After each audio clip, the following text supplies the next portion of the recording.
Assalamualaikum warahmatullahi wabarakatuh. Perkenalkan, nama saya Ma'ruf Agus Prasetyono, NIM 200010061 dari Prodi Agribisnis. Di sini saya akan menjelaskan pengenalan gulma atau macam-macam gulma yang ada di tempat tinggal sekitar kita. Apa saja gulma yang ada di tempat tinggal sekitar kita? Baik, simak pada video berikut. Baik, yang pertama yaitu ada gulma pandotan atau Agriatum conioides. Tanaman ini sangat mudah ditemui karena pandotan dapat berkembang biak dan tumbuh secara liar seperti di kebun, pekarangan rumah, pinggir jalan, dan tempat terbuka lainnya. Menurut asal-usulnya, tanaman pandotan ini berasal dari wilayah Amerika, atau lebih tepatnya adalah di negara Brazil. Sesuai dengan karakter tempat habitat aslinya, maka pandotan dapat tumbuh dan berkembang biak sangat mudah seperti di wilayah tropis hingga subtropis. Pandotan dapat berkembang biak menggunakan bijinya. Tanaman ini memiliki biji berwarna hitam, kecil, dan bulat panjang. Biar termasuk ke dalam tanaman gulma, namun banyak khasiat yang terkandung di dalam pandotan ini. Berdasarkan penelitian, tanaman ini dapat menyembuhkan radang telinga, mengatasi luka berdarah, tumor rahim, dan sakit tenggorokan. Klasifikasi tanaman pandotan. Yang pertama, Kingdom Plantae, divisi Spermatoyuta, subdivisi Angispermae, kelas Dictoladonae, bangsa Asterales, suku Asteraceae, marga Agriatum, spesies Agriatum conioides L. Morfologi tanaman pandotan. Tumbuhan ini dapat tumbuh tegak mencapai 30 hingga 90 cm. Pandotan termasuk jenis tanaman gulma, sehingga kamu dapat mudah menemukan tanaman ini di beberapa tempat seperti sawah, kebun, pekarangan rumah, pinggir jalan, dan tempat terbuka lainnya. Morfologi akar tanaman pandotan. Akar milik tanaman pandotan adalah tunggang dan memiliki cabang serta ditumbuhi bulu-bulu halus. Akar keluar dari pangkal batang dan biasanya memiliki warna coklat keputih-putihan. Morfologi tanaman pandotan. Morfologi batang tanaman pandotan. Batang tanaman ini memiliki bentuk silinder bercabang. Bagian pangkal batang ditumbuhi akar. Uniknya batang seperti memiliki bulu panjang yang jika sampai menyentuh permukaan akan membentuk struktur akar baru. Morfologi daun tanaman pandotan. Daun tanaman pandotan memiliki tangkai. Biasanya posisi daun berhadapan atau bersilang. Bentuk pangkalnya tumbuh serta membulat, sedangkan bagian ujung daun meruncing. Morfologi bunga tanaman pandotan. Bunga membentuk seperti mala rata, berjenis majemuk. Dalam satu kelopak terdapat 3-4 kepala bunga. Kepala bunga tumbuh di tangkainya masing-masing. Morfologi buah tanaman pandotan. Bentuk buah sulit dilihat. Selain ukurannya kecil, letak buah ini menempel dengan biji. Warna buah putih kehitam-hitaman. Baik, yang kedua yaitu ada putri malu atau Mimosa pudica. Kalau kecilnya suka main di luar rumah, pasti sudah tidak asing lagi dengan kegiatan berburu tanaman putri malu. Memang tidak banyak yang bisa kita lakukan dari tanaman ini. Bahkan jika tidak hati-hati, tangan kita bisa terluka akibat salah menyentuh di bagian batang yang berduri. Karakter daun putri malu yang unik tersebut sangat disukai oleh anak kecil dan sering dijadikan sebagai mainan, meskipun hanya sekedar menyentuhnya. Daun akan kuncup ketika ada objek yang menyentuh di bagian daun, atau bisa karena tertiup angin dan juga faktor suhu. Itulah salah satu alasannya kenapa tumbuhan ini diberi nama putri malu. Tapi di Indonesia sendiri banyak sebutan untuk memanggil tanaman putri malu ini. Seperti di daerah Batak, orang sana menyebutnya dengan si kerput. Di wilayah Bali dipanggil dengan nama padang getap, lalu di Jawa dipanggil dengan nama kucingan. Sunda dipanggil dengan rodok kaget, orang Madura bilangnya totusan, dan di Manado disebutnya kaget-kaget. Tumbuhan ini sebenarnya memiliki nama latin Mimosa pudica Linn. Putri malu diketahui berasal dari wilayah Amerika Selatan, atau lebih tepatnya berada di negara Brazil. Menurut sejarahnya, Mimosa pudica sudah ada dan diperkenalkan pada tahun 1804. Dan sekarang ini tumbuhan putri malu sudah banyak tersebar di luas dan berkembang biak di beberapa negara, namun khususnya paling banyak berada di kawasan Asia.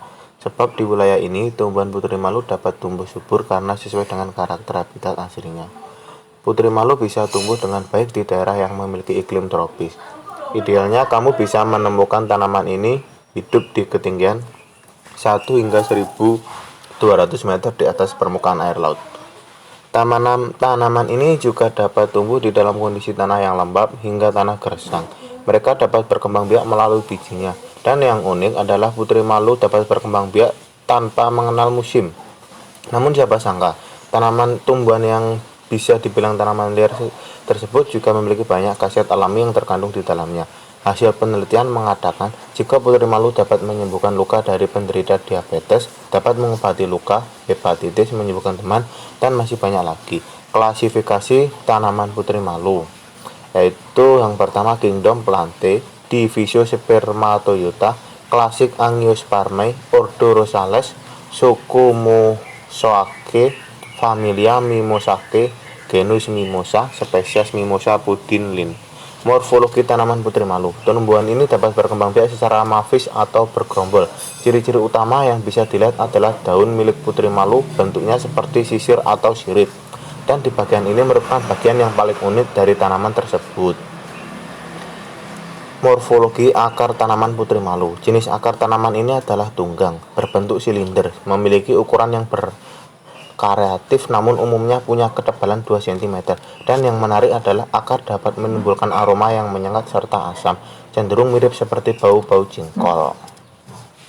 Bagian akar dapat digunakan sebagai obat herbal, seperti menyembuhkan luka, mengobati kolera, sampai meningkatkan libido. 2. Morfologi batang tanaman putri malu.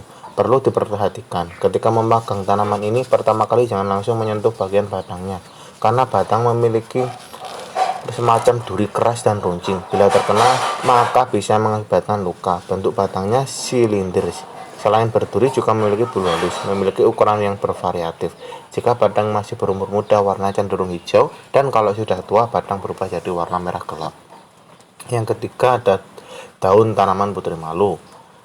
Bagian yang paling unik dari tanaman putri malu adalah daunnya, karena daun ini dapat menutup ketika dalam kondisi tertentu, seperti terkena sentuhan, tertiup angin, dan bisa seperti faktor suhu. Bentuk daunnya sangat khas, yaitu bersisir atau bersirip, berukuran kecil, pipih, dan tumpul di bagian ujung. Daun dapat menutup disebabkan karena rangsangan atau tekanan turgor pada tulang daun. Daun lain yang tidak tersentuh juga dapat merasakan rangsangan ini. Itu karena kenapa hanya satu helai daun saja yang disentuh, tapi bagian tertutup bisa satu tangkal. Hal ini dilakukan tanaman guna untuk melindungi serangan hewan pemakan tumbuhan. Setelah daun menutup dan berwarna pucat, maka hewan akan memakan daun ini berpikiran jika daun sudah mati dan tidak layak untuk dimakan. 4. Morfologi bunga tanaman putri malu. Bentuk bunga tanaman berikut sering ditemui seperti bola dengan warna ungu terang. Bagian bunga banyak ditumbuhi rambut halus. Bunga akan terlihat layu ketika matahari terbenam, dan ketika matahari terbit maka bunga akan terlihat seperti mekar kembali. Yang terakhir, morfologi biji tanaman putri malu. Putri malu dapat berkembang biak mengeluarkan biji, ukurannya sangat kecil, dan biji ini ditumbuhi seperti bulu-bulu halus. Umumnya warna biji adalah merah. Kemudian dalam satu tangkai terdapat kurang lebih 10-20 buah. Dan yang terakhir yaitu ada gulma gleteng atau Tridac procumbens. Jenis rumput atau gulma ini termasuk herba berbiji. Tridac procumbens merupakan tumbuhan yang kebanyakan ditemukan liar pada daerah perkebunan. Tridac procumbens termasuk ke dalam golongan gulma daun lebar yang biasanya ditemukan pada tempat yang kering dan memiliki sinar matahari penuh. Tumbuhan ini di daerah tropis dan akan mendominasi pada saat musim hujan. Gulma ini bisa dikenal sebagai coat, buton atau cadilo, kasia, dan di Indonesia atau terutama di Jawa biasa disebut songgolangit. Klasifikasi Tridac procumbens adalah sebagai berikut. Kingdom Plantae, Superdivisi Spermatoyota, Divisi Megalophyta, Kelas Maglosipida, Subkelas Asteridae, ordo Astreales, famili Astreaceae, genus Tridactylus, spesies Tridactylus procumbens L. Morfologi Tridactylus procumbens L. Folium atau daun. Daun tak lengkap, merupakan daun bertangkai karena hanya punya petolius atau tangkai dan lamina atau helaian daun. Yang berikutnya circumscriptio atau bagian daun. Ovatus atau bulat telur, di mana bagian terlebarnya adalah di bawah tengah-tengah. Yang ketiga apex atau ujung daun. Acutus atau runcing. Yang berikutnya 4 basic atau pangkal. Acumotus runcing. Yang kelima venatio atau pertulangan, menyirip. Yang keenam margo atau tepi daun. Divisus bertoreh, dan torehannya merdeka atau tidak mempengaruhi bentuk daun, yaitu denatus atau bergigi. Yang ketujuh intervinum atau daging daun, tipis kaku seperti perkamen. Yang kedelapan permukaan daun, hibiscus atau berbulu kasar, warna daun hijau tua, merupakan folium compositum atau daun majemuk, sehingga dimasukkan pulau ke suku Compacitae, termasuk Abrobut pinnatus atau daun majemuk menyirip genap. Yang kedelapan poliatis atau tata letak daun, Opacitae atau berhadapan bersilang. Floss atau bunga, letaknya terminimalis atau di ujung, termasuk bunga Inflorescentia Cormacia atau majemuk berbatas dengan tipe anak payung menggerabu. Tangkai bunga berbulu.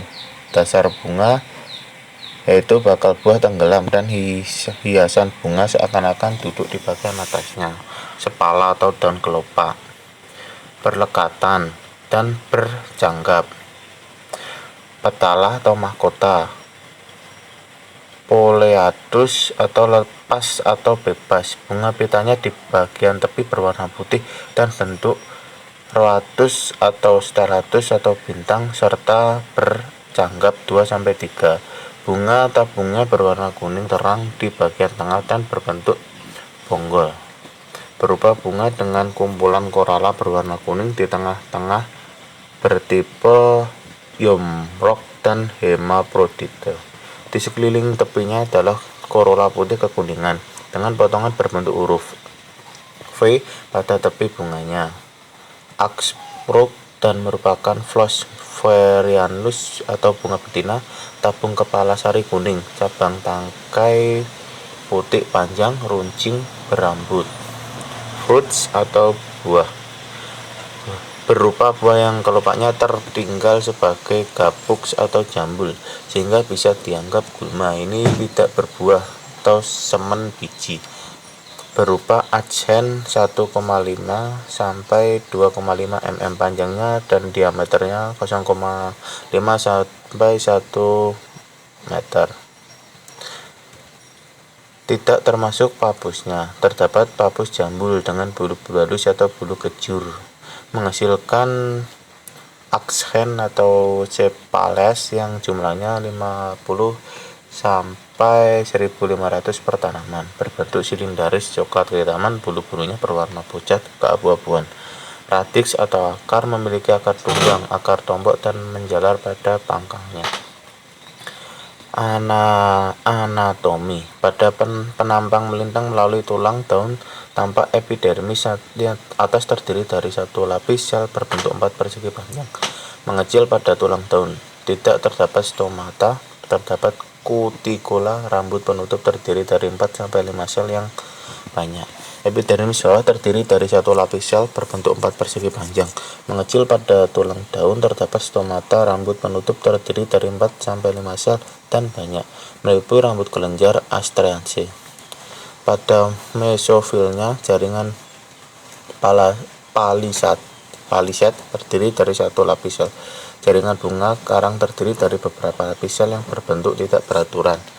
Kolektin di bawah epidermis tulang daun, berkas pembuluh bertipe kolateral. Pada sayatan paraderma tertampak epidermis atas berbentuk poligonal dan dinding sel agak berkelok. Songgolangit atau gletek Benteng diketahui terdapat 3 zat aktif. Yang pertama, flavonoid tanin bersifat menyejukkan dan menghilangkan rasa nyeri rematik pada tulang pinggang. Kedua, saponin tanin berguna sebagai anti radang, antibiotik, peluruh kencing, pereda sakit, dan penurun asam urat. Yang ketiga, flavonoid sapoin bersifat analgesik. Habitat ini herba tahunan tinggi 0,02 hingga 0,7 meter. Batang bulu tegak serong ke atas atau kalois. Tipenya herbaceous atau batang basah. Bentuk batangnya bulat, permukaan batangnya berbulu warna putih. Arah tumbuh batangnya tegak lurus. Percabangannya monopodial, arah tumbuh cabangnya condong ke atas. Warna batang hijau kecoklatan.